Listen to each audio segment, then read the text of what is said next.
Welcome learners in the MLIS Paper 1 Information Communication Society. Today we are going to study in the Swayam Prabha channel about the information policy at the international level. I am Dr. Madhusri Ghosh Upadhyay, Deputy Librarian, Netaji Subhash Open University. So, information policy as a field of study. The earliest sight of information policy was present around the mid-1900s.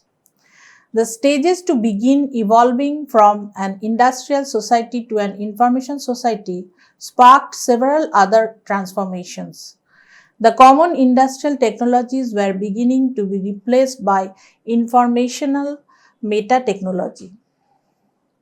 Organizations began changing their form, several new architectures of knowledge developed, and most importantly, the information economy replaced industrial and agricultural economies.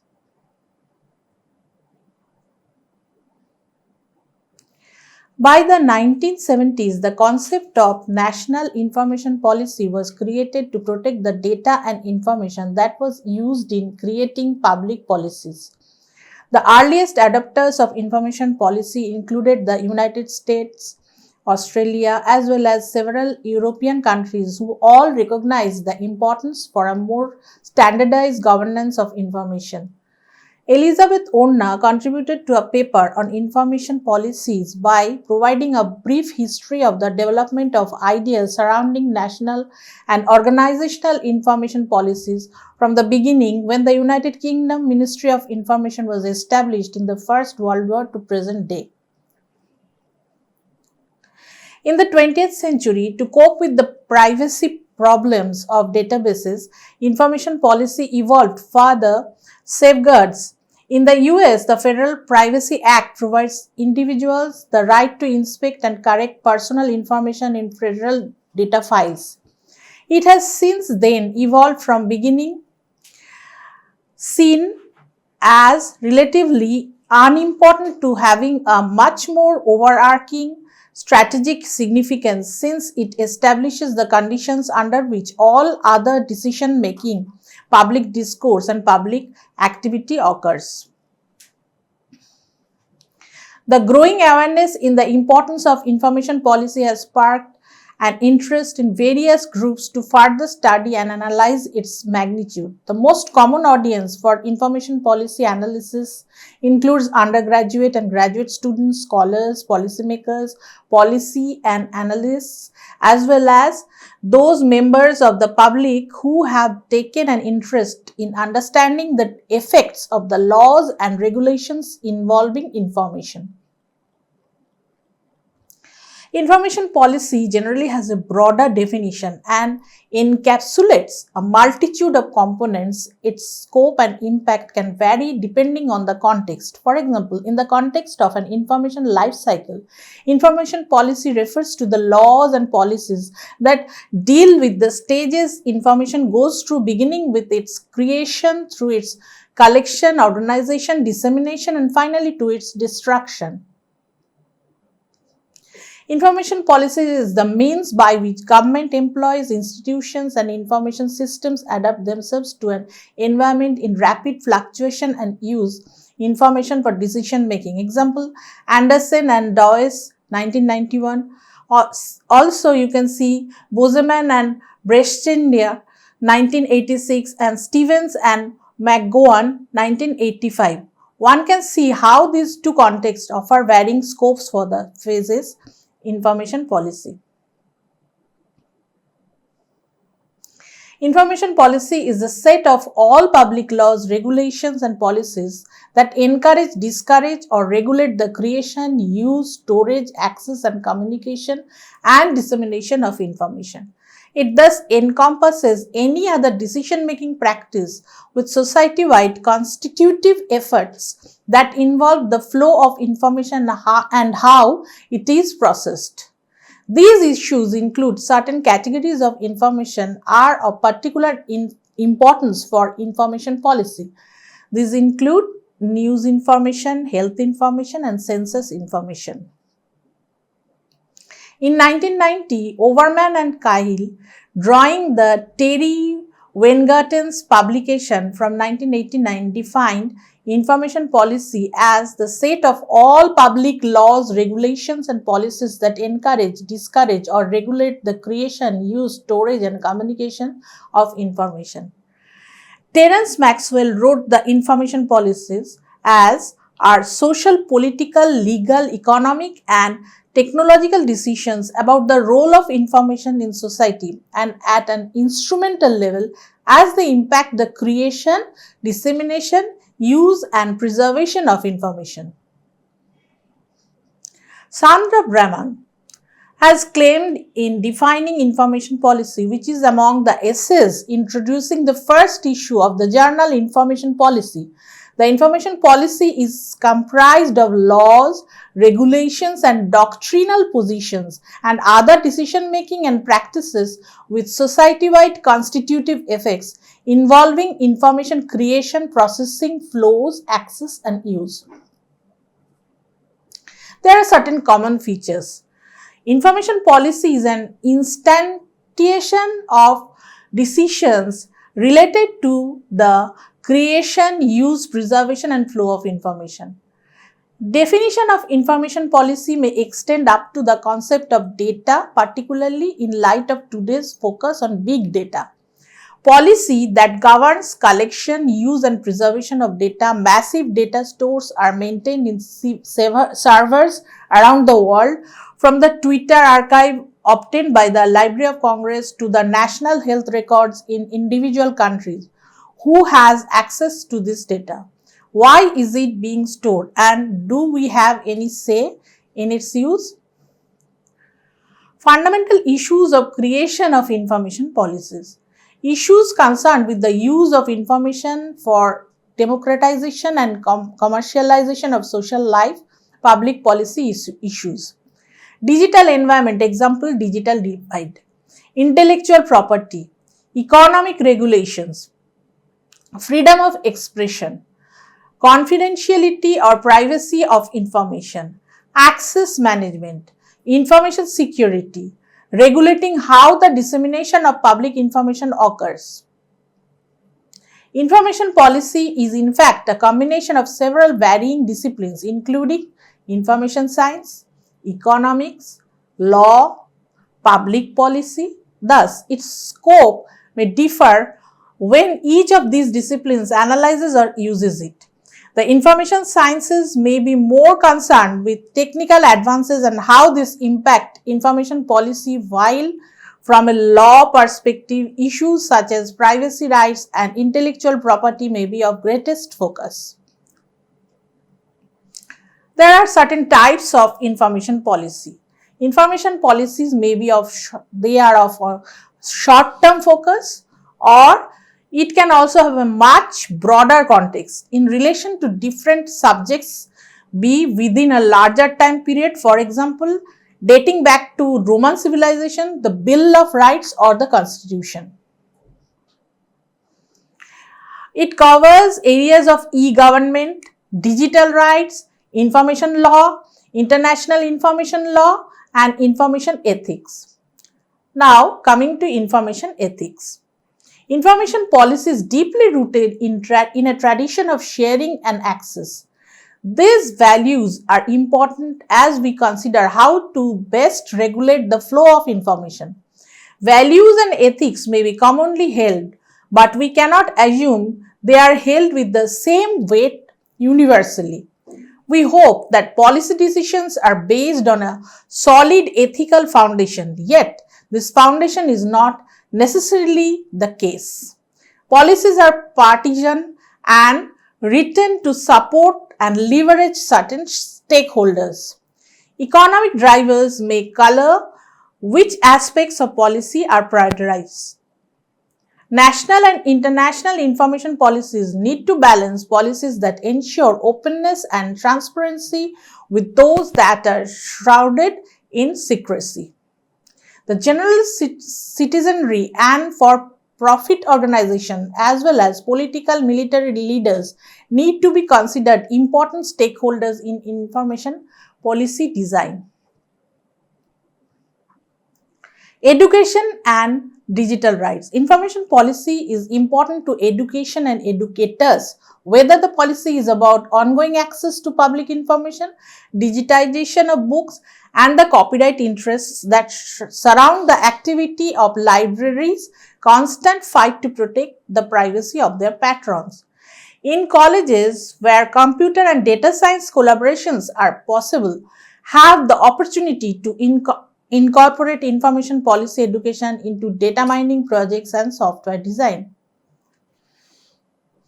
Government information. There is American Library Association, Government Information Roundtable, GODOT, works closely with the US Depository Library Council and the Government Printing Office to ensure ongoing access to accurate and comprehensive government information.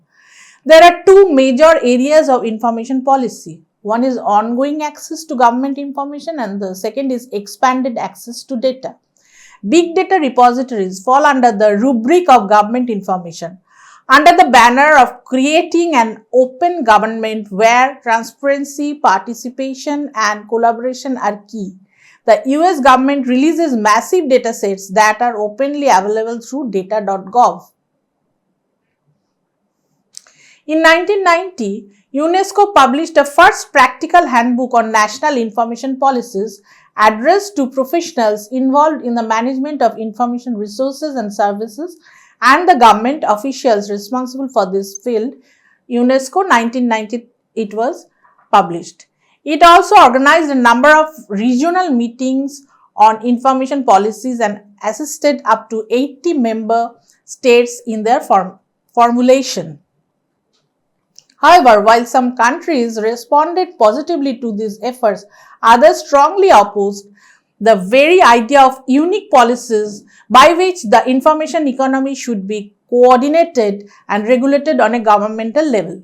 Because as you can know, as there is canon of local variation, it varies from one area to another.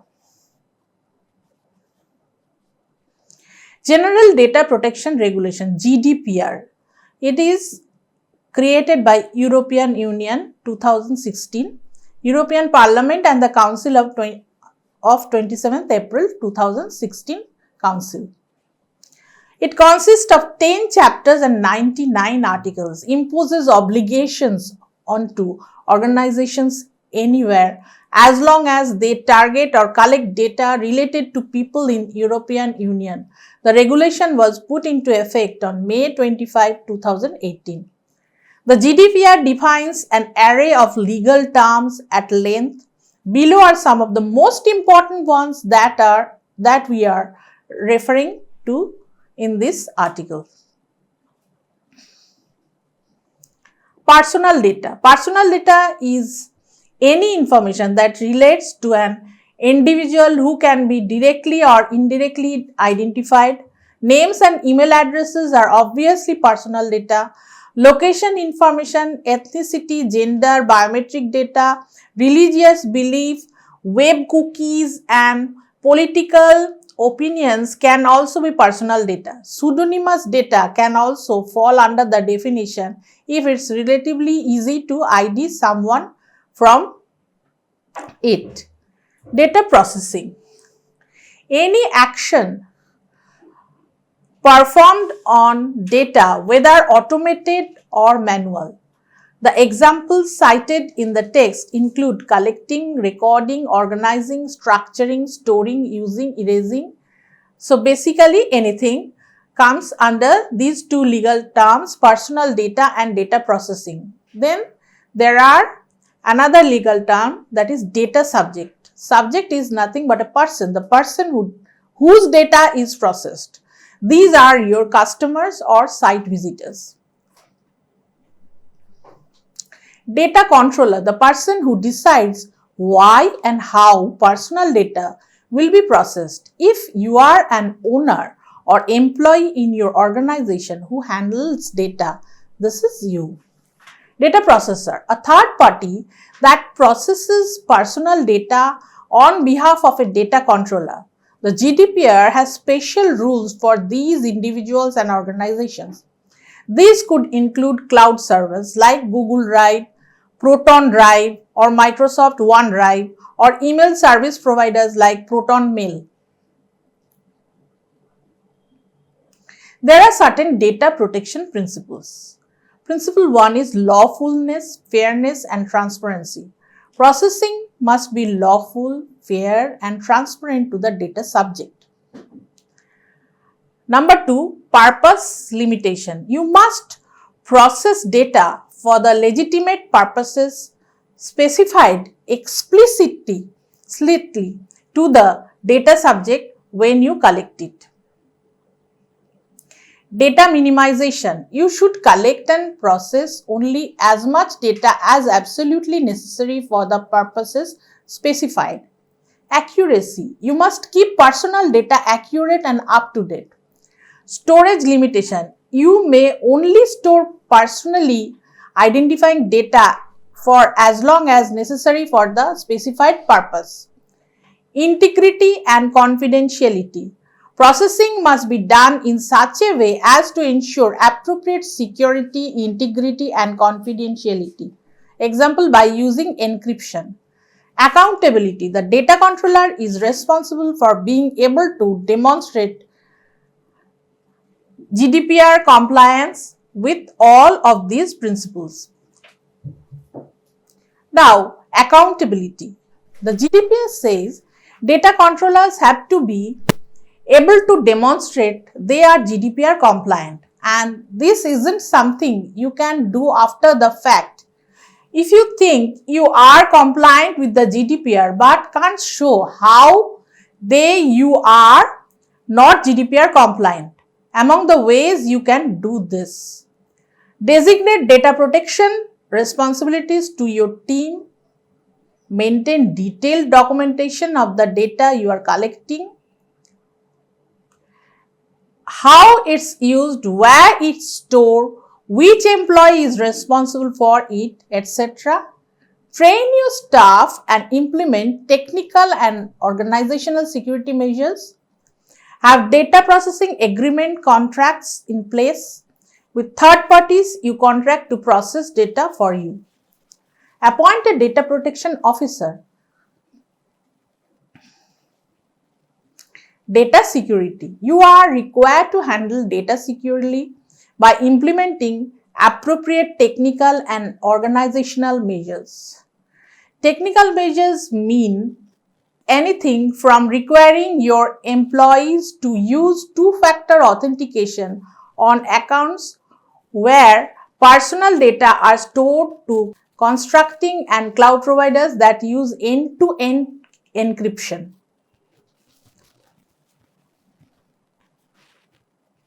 Organizational measures are things like staff training, adding a data privacy policy to your employee handbook, or limiting access to personal data to only those employees in your organization who need it.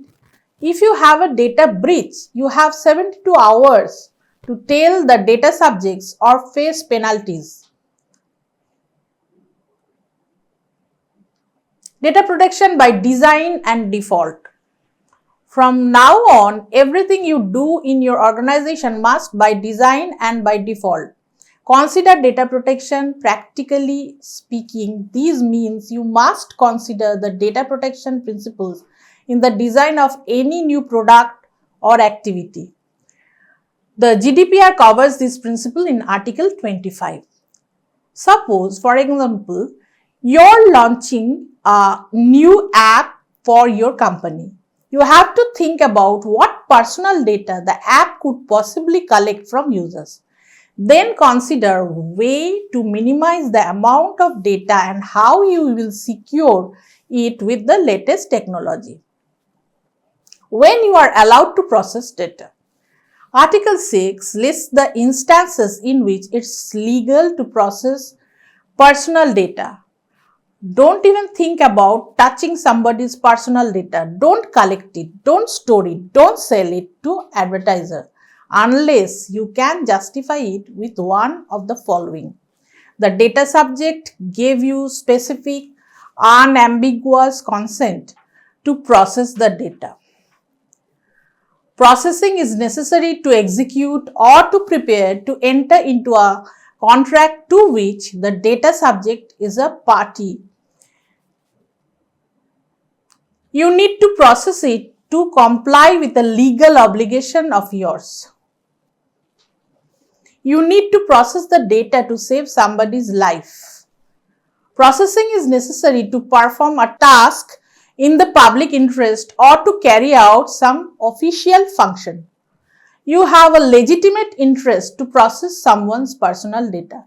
This is the most flexible lawful basis, though the fundamental rights and freedoms of the data subject always override your interest, especially if it's a child's data.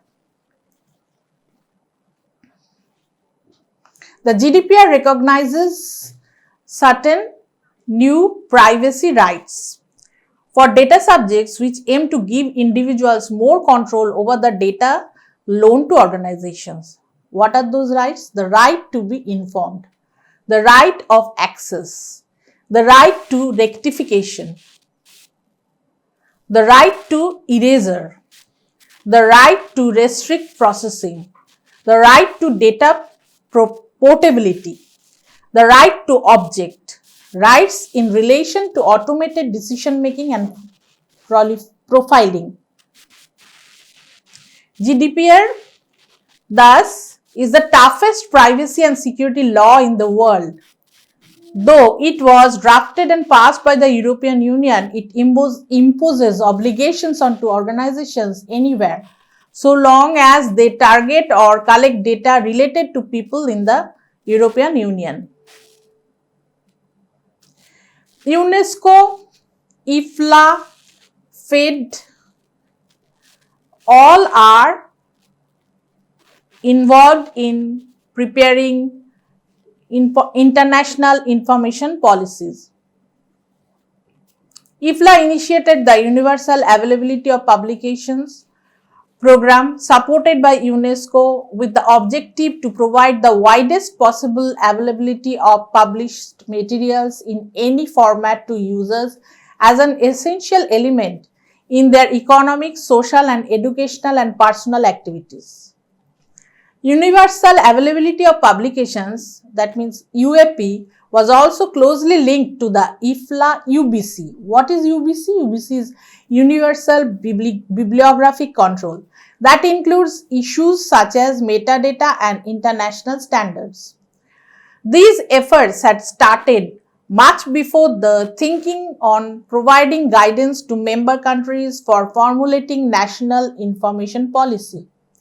Two important and far-reaching developments affecting the entire gamut of information systems and services began to take to shape with the advent of ICT, that is information communication technology, and the evolution of information society. This necessitated a total re-examination of the structures and functions of information systems and services both at the national and international levels.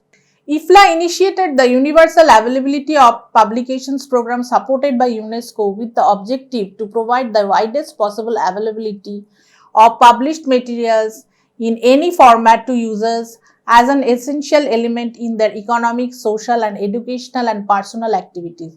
UAP was also closely linked to the IFLA UBC that included issues such as metadata and international standards. These efforts had started much before the thinking on providing guidance to member countries for formulating national information policy.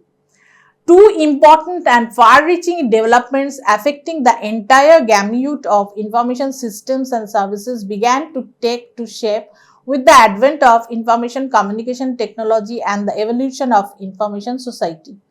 This necessitated a total re-examination of the structures and functions of information systems and services both at the national and international levels.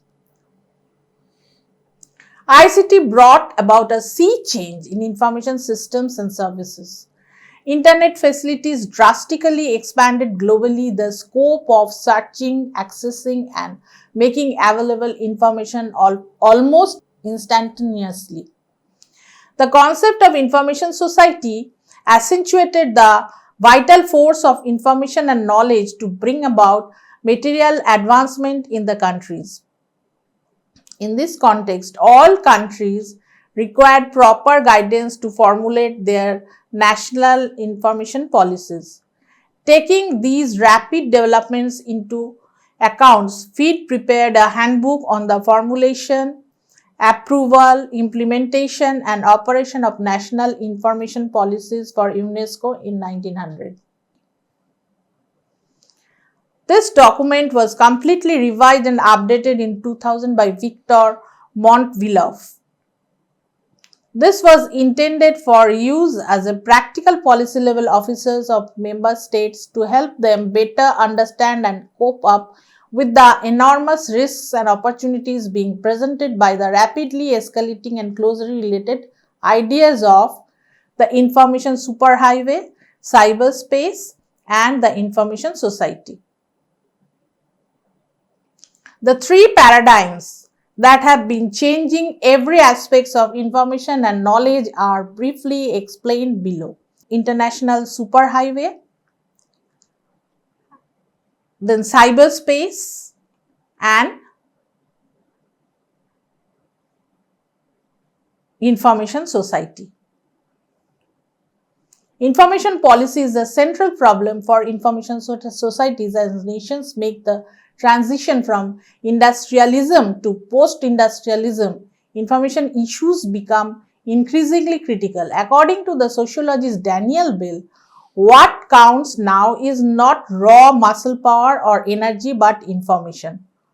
While all societies have been to some extent based on information societies are almost wholly dependent on computerized information. Mark Uri Porat, the first researcher to use the term information policy, wrote, "The foundation of the information economy, our new central fact, is the computer. Its ability to manipulate and process information represents a profound departure from our modest human abilities. The computer's combination with telecommunications," he continued, "poses the policy problem of the future." The obvious reason for the need of information policy deals with the legal issues and can be associated with the advancement of technology.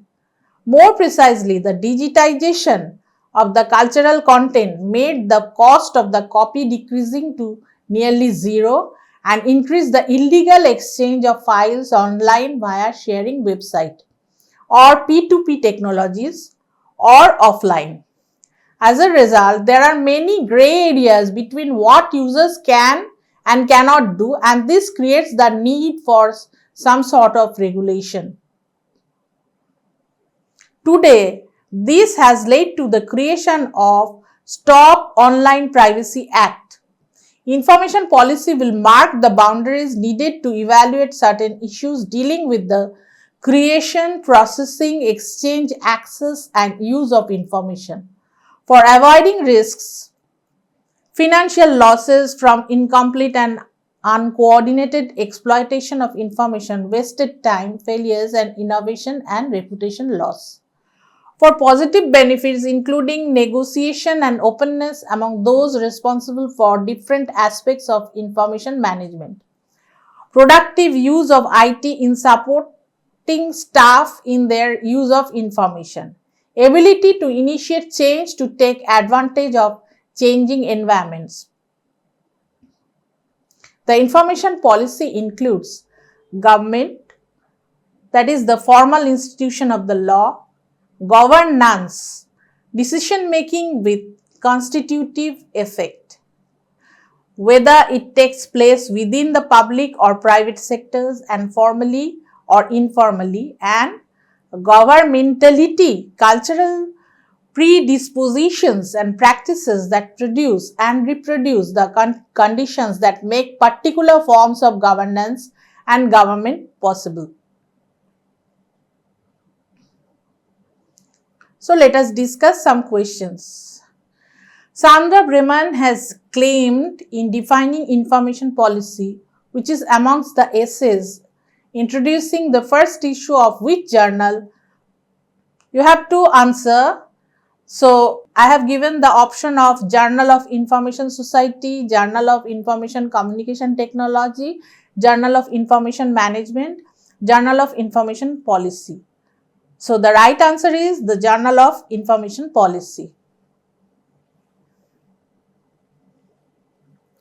Question 2. GDPR came into effect in the year 2022, 2016, 2018, 2019. The right answer is 2018.